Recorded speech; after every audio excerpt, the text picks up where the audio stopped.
भूत, हमारे घर में भूत है। मीना जल्दी यहाँ पर आओ।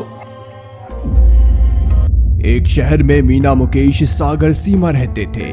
मीना मुकेश पति पत्नी थे। सागर सीमा भी हस्बैंड वाइफ थे। मुकेश और सागर थे तो भाई बहन, लेकिन आपस में उनकी पत्नियों की वजह से काफी ज्यादा लड़ाई होती थी। लेकिन फिर भी उन्हें पैसे की वजह से एक ही घर में रहना पड़ता, क्योंकि अलग अलग रहने की वजह से पैसा ज्यादा खर्च होता। ओ हेलो, तुमने इस बार बिजली का बिल भरा क्या नहीं? या फिर मेरे सर उस बिल को डालने के बारे में सोच रहा है? एक बात सुन, पानी का बिल तो मैं दे रहा हूँ और बिजली का बिल भला मैं क्यों दूं?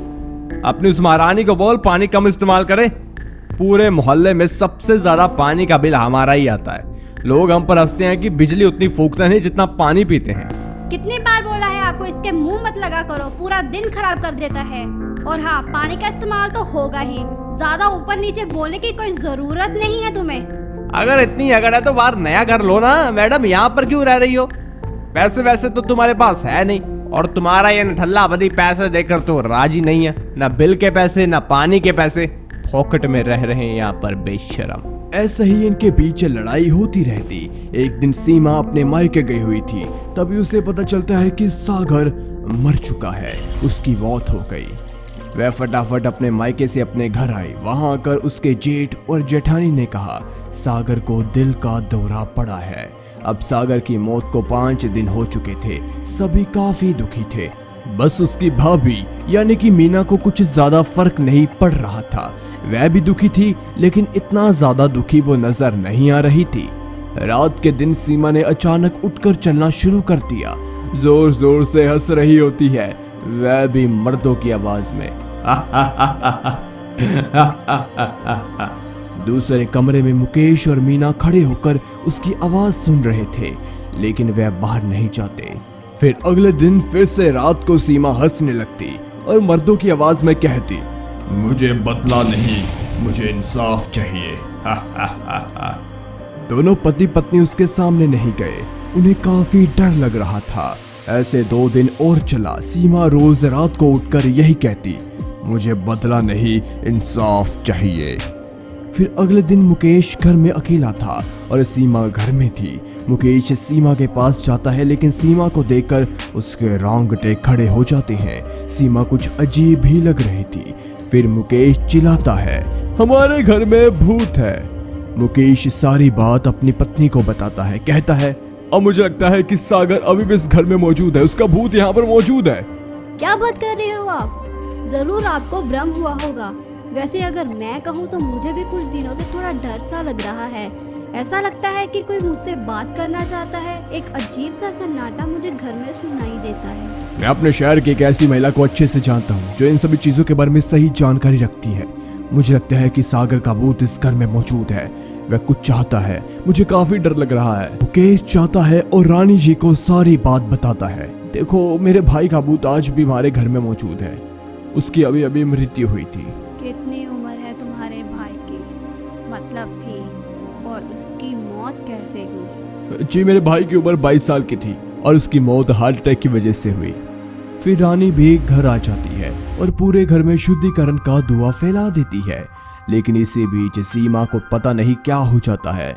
फिर वह मर्दों की आवाज में चिल्लाने लगती है, इसे तुम जहां से पकड़ कर लेकर आए हो वहीं पर छोड़ आओ। इसके जादू टोने मेरे पर काम नहीं करेंगे। और मैं फिर से कहता हूँ, मुझे बदला नहीं, इंसाफ चाहिए। मैं किसी के साथ धोखा नहीं होने दे सकता। रानी उसकी बातों को ध्यान से सुनती है। फिर इन सभी को कहती है, हमें इसकी बातों को ध्यान से समझकर सुलझाना होगा, क्योंकि इसकी रूह इस दुनिया में किसी काम के लिए ही रुकी है। और वह काम क्या है हमें ये भी जानना होगा। और ये क्या इंसाफ धोखे की बातें कर रहा था, इसे समझने की कोशिश करो। रात को मीना, मुकेश, सीमा तीनों बैठकर इसके बारे में बात कर रहे थे। खुद तो चला गया, अपनी इस कलंक आत्मा को इस दुनिया में छोड़ गया। अब ज्यादा मुंह खोलने की जरूरत नहीं है जेठानी जी। अपनी बातों पर तो पर्दा ही रखो, तभी अच्छा होगा। क्या बोला तूने? अकल में रहकर बात करो। तुम्हारे साथ बुरा हुआ है इसलिए मैं प्यार से बात कर रही हूँ तुम्हारे साथ, वरना तुझे तो मैं बता देती। अरे यार, बस भी करो तुम दोनों, ऐसे मत लड़ो। ये पता लगाओ कि तुम्हारे अंदर जो आत्मा आती है, मतलब भाई तुम्हें, मतलब सागर तुम्हें कहना क्या चाहता है, ये जानना हमारे लिए बेहद ज्यादा जरूरी है। रात हो जाती है, तभी मुकेश उठकर हंसने लगता है। कहता है, धोखा मीना, धोखा होगा तुम्हारे साथ। मैं कह रहा हूँ बदला ले लो इन दोनों से, मुझे भी इंसाफ चाहिए। तुम्हें धोखे से बचाना ही मेरा काम है। मीना ये सारी बात रानी जी को बता देती है। ठीक है, आज रात को मैं तुम्हारे यहाँ ही रहूंगी और देखूंगी आखिर पूरा होता क्या है। अब रात को सागर का भूत उसकी पत्नी यानी कि सीमा में आ जाता है और कहता है, मीना कहाँ हो तुम? तुम्हें मैं सच बताने आया हूँ। वे सभी एक कमरे में खड़े होते हैं और डरे होते हैं, लेकिन रानी उसे कहती है, तुम जाओ, ऐसे डरने से कुछ नहीं होगा।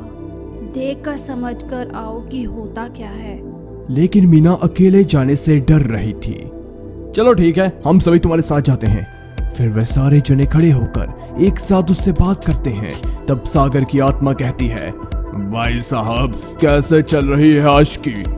यह सुनकर रानी आधी बात समझ जाती है और फिर मीना को कहती है, सच सच बताओ, क्या सागर का तुमने कत्ल किया या फिर तुम्हारे पति ने? क्या बात कर रही हो आप? मैंने कोई कत्ल नहीं किया। सागर के साथ चाहे मैं जितना भी लड़ती थी, लेकिन किसी को मार देना ऐसा घिनौना काम मैं कभी नहीं कर सकती।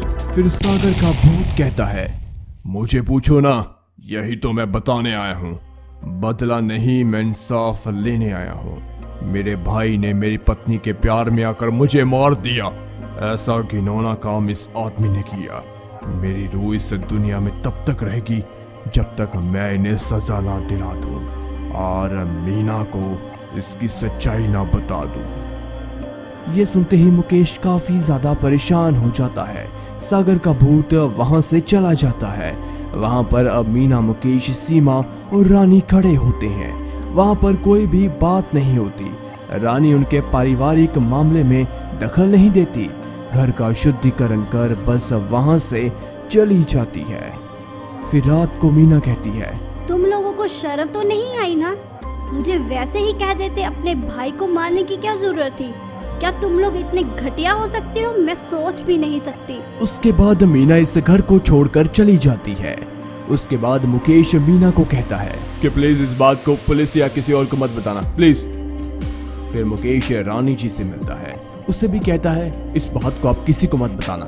ये बात हमारे बीच है और हमारे बीच ही रहनी चाहिए। ये आपका पारिवारिक मामला है, मुझे इससे कुछ भी लेना देना नहीं है।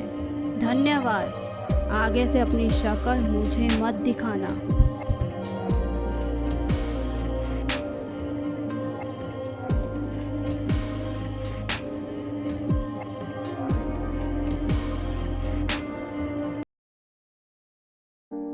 एक शहर में एक पति पत्नी रेनू और विनय रहते थे। वह दोनों एक दूसरे से बहुत प्यार करते थे। देखो जी, मेरा मन कर रहा है नई साड़ी लेने को। क्या मैं नई साड़ी ले लूं? अरे मैडम, तुम्हें साड़ी की क्या जरूरत? तुम तो पुरानी साड़ी में भी करीना लगती हो, करीना। अच्छा सच में? आप भी ना बस। तभी हमें एक घर में धुआं दिखाया जाता है।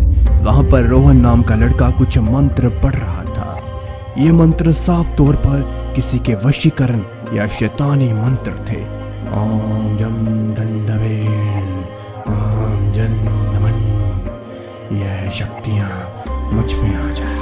अब बस कुछ ही दिनों की बात है तो मेरी हो जाओगी।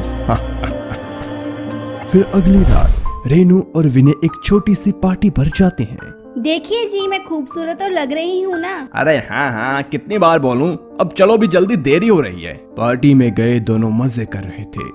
तभी रेनू कहती है, देखिए ये तो अपने कॉलेज वाली रीटा है ना, ये भी यहाँ आई है। हाँ लग तो रही है, बेबी आई होगी। हाँ तो क्या हाल है रेनू बेबी के? विनय जीजा जी नमस्ते। कहीं भूल तो नहीं गए मुझे? याद तो हूँ ना मैं? अरे नहीं नहीं नहीं। और हाँ बताओ रीटा, कैसी हो? हाँ जी बढ़िया। और कैसे चल रही है आपकी शादीशुदा जिंदगी? हमारा तो ठीक है, तुम बताओ तुम्हारी शादी हुई या नहीं? अभी कहाँ, तुम्हारे जैसा कोई मिला ही नहीं। रुको रुको, तुम्हें रोहन से मिलवाती हूँ। अरे नहीं नहीं। अरे रोहन से भी मिल लेंगे। अब थोड़ा सा हम लेट हो चुके हैं, घर जाना है जल्दी, घर पर कोई नहीं है। और पता है क्या कि घर में चोरियां भी हो रही है आजकल, तो हम चलते हैं, है ना? चले रेनू? रोहन को दूर से ही देखते रेनू और विनय वहां से भाग गए। तभी रोहन आकर रीटा के कान में कुछ कहता है और मुस्कुराने लगता है। फिर अगले दिन रेनू अपने घर पर अकेली होती है। तभी रीटा उसके घर आती है। रीटा को देखकर रेनू हैरान हो जाती है। तुम इस वक्त यहाँ पर? अच्छा, अब तुम्हारे घर पर कोई आ भी नहीं सकता। चलो मैं चली जाती हूँ। अरे नहीं नहीं, मेरे कहने का मतलब ये नहीं था। मतलब मुझे फोन तो कर लेती, बता तो देती। चलो कोई बात नहीं, तुम बैठो, मैं तुम्हारे लिए कुछ लेकर आती हूँ। रेनू अंदर ही गई थी। तभी पीछे से रीटा उसे आवाज लगाती है। रेनू कुछ मत लाना मेरे लिए, मैं तो बस यहाँ से अब जा रही हूँ। मैं तो गुजर रही थी, सोचा तुम्हें हेलो हाय कर दूँ। अगर परेशानी हुई हो तुझे तो मुझे माफ कर देना। हाँ तो बैठकर सारी हेलो हाय करते हैं ना। चाय तो लेकर आती हूँ मैं, तुम चाय पीकर ही जाना, ऐसे कौन मिलने आता है। चलो चलती हूँ। रेनू को रीटा का व्यवहार काफी ज्यादा अजीब लगा। वे सोचने लगी आखिर इसने ऐसा क्यों किया, ऐसे तो ये कभी नहीं करती। रात को वे सारी बात विनय को बताती है। देखो जी, आज दोपहर को रीटा आई थी। आई पता कितने समय के लिए थी? सिर्फ 2 मिनट के लिए। वह भी मैं ज्यादा कह रही हूँ, वह तो सिर्फ 50 सेकंड ही खड़ी होकर चली गई। भला ऐसे कौन करता है?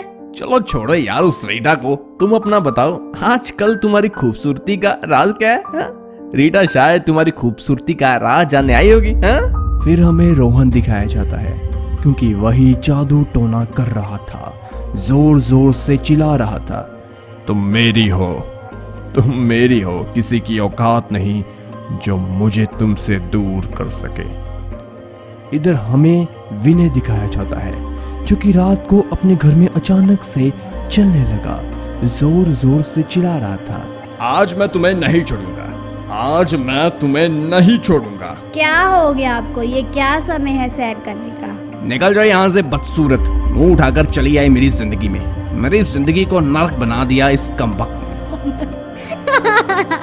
रेनू को लगा कि शायद विनय मजाक कर रहा है। उसने भी कहा, तुमने भी मेरी जिंदगी को खराब कर दिया है लंगूर से।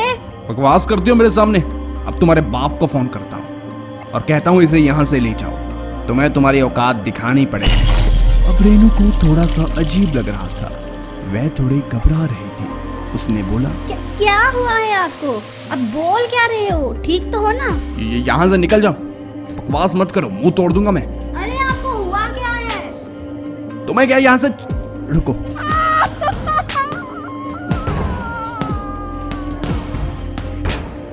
फिर अगले दिन रेनू जोर जोर से रो रही थी और कहती है, विनय तुम्हें क्या हो गया? वह अकेली घर पर चिल्ला रही थी। दूसरी तरफ हमें रोहन दिखाया जाता है। वह जोर जोर से हंस रहा था, कह रहा था, तुम मेरी हो, मेरी। ऐसे ही कुछ दिन बीत जाते हैं। अब रेनू और विनय फिर से साथ हो गए थे। विनय ने बताया, मुझे तो कुछ याद ही नहीं है कि आखिर उस समय हुआ क्या। मुझे तो ऐसा लगा कि तुम झूठ बोल रही हो, मुझे सच में कुछ भी याद नहीं है। एक दिन रेनू घर पर थी, तभी उसे बाहर आवाज सुनाई देती है। जब वह बाहर जा रही थी तभी वह देखती है कि अंदर रीटा आ रही है। रीटा आती है और कहती है, क्या हाल है रेनू? हाँ सब कुछ ठीक है, तुम बताओ, आज तो रुक कर जाओगी ना या पहले की तरह ही भाग जाओगी? अरे नहीं नहीं, उस दिन मुझे घर पर बहुत काम था, अचानक से फोन आ गया, इसी वजह से मुझे जाना पड़ा। रेनू जल्दी से एक गिलास पानी का लाओ, मुझे बहुत प्यास लगी है। रेनू अंदर पानी लेने के लिए जाती है, लेकिन बाहर कुछ आवाज आती है, तो वैसे ही वह बाहर आ जाती है। बाहर आकर देखती है वहां पर कोई नहीं होता, रीटा भी गायब थी। घर के बाहर जाकर उसने देखा वहां पर भी रीटा नहीं थी। फिर रेनू हैरान परेशान हो जाती है, क्योंकि जब करीब 20 दिन पहले रीटा आई थी तब भी उसने ऐसा ही किया था। तभी रात हो जाती है। रेनू और विनय बाहर सैर कर रहे होते हैं। तभी वह घर जाते हैं सोने के लिए, लेकिन रात के करीब 1:30 बजे विनय फिर जोर जोर से हंस रहा था, चिल्ला रहा था। रेनू डर गई। वह अब विनय के पास नहीं जाना चाहती थी, क्योंकि विनय जोर जोर से पहले की तरह चिल्ला रहा था, बाहर निकल, बाहर निकल कमबख्त, मेरी जिंदगी खराब कर दी इस चुड़ैल ने, निकल बाहर। रेनू विनय के पास जाती है, तभी फिर से विनय उसे मारना शुरू कर देता है, साथ ही उसे गलत भी बोलता है। अगले दिन रेनू काफी परेशान थी। तभी उसने ध्यान दिया, जब पिछली बार रीटा मेरे घर आई थी तब ही विनय को ऐसा कुछ हुआ था, और जब कल रीटा आई तब फिर से विनय को कुछ हुआ। रीटा पर रेनू को शक हो जाता है और गुस्सा भी आने लगता है। तभी उसने रीटा को कॉल लगाया, लेकिन कॉल रीटा ने नहीं किसी और ने उठाया। हेलो हेलो रीटा, तुम कहाँ हो? मुझे तुमसे एक बहुत ज़रूरी बात करनी है। बेटा, मैं रीटा की सास बोल रही हूँ। वह तो अब इस घर में नहीं रहती। सास? रीटा की तो अभी शादी भी नहीं हुई, तो सास कहाँ से आ गई? बेटा, उसकी शादी तो मेरे बेटे रोहन के साथ हुई है। क्या? रोहन आपका बेटा है और उसकी शादी रोहन से हो चुकी है? लेकिन उसने तो मुझे बताया ही नहीं। तुम छोड़ो उन्हें। ना मेरा बेटा यहाँ रहता है, ना मेरी बहू। वह दोनों मेरे लिए मर चुके हैं। पता नहीं वो किस काली दुनिया में चले गए। गलत काम कर रहे हैं, लोगों की जिंदगियां बर्बाद कर रहे हैं। काला जादू तो उनके बाएं हाथ का काम बन चुका है। देखो बेटा रेनू, तुम जरा इन दोनों से संभल कर रहना। लेकिन आपको मेरा नाम कैसे पता? बेटा, मेरी बहू और बेटे के कमरे में एक दीवार पर उन लोगों के नाम लिखे हैं जिन्हें वे अपना शिकार बनाने वाले हैं। वहाँ पर अब कुछ ही नाम बचे हैं। एक तो तुम्हारा रेनू और एक मनोज। क्या मनोज? चलो ठीक है, मैं आपसे बाद में बात करती हूँ। दरअसल मनोज रेनू का देवर और उसके पति विनय का जुड़वा भाई होता है। रात को रेनू अपने पति विनय को सब कुछ बता देती है और पूजा करने के बाद घर में मौजूद बुरी शक्तियां भाग जाती है। रुको, मैं अभी मनोज को कहता हूँ कि तुम अपनी जगह अपना एड्रेस किसी को भी मत बताना, क्योंकि आजकल माहौल काफी खराब हो चुका है। विनय अपने भाई मनोज को फोन करता है।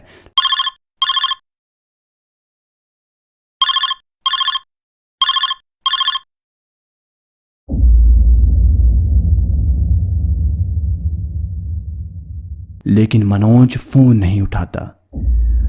कुछ काम करा होगा, बाद में से करता हूँ। तभी रेनू बाहर से जा रही थी, तभी पीछे से उसे फोन की आवाज सुनाई देती है। वह रुक जाती है, बातें सुनने लगती है, लेकिन यह फोन मनोज का नहीं, उसके ससुर का था। हाँ जी पिताजी, क्या हाल चाल? बेटा मनोज। क्या? नहीं,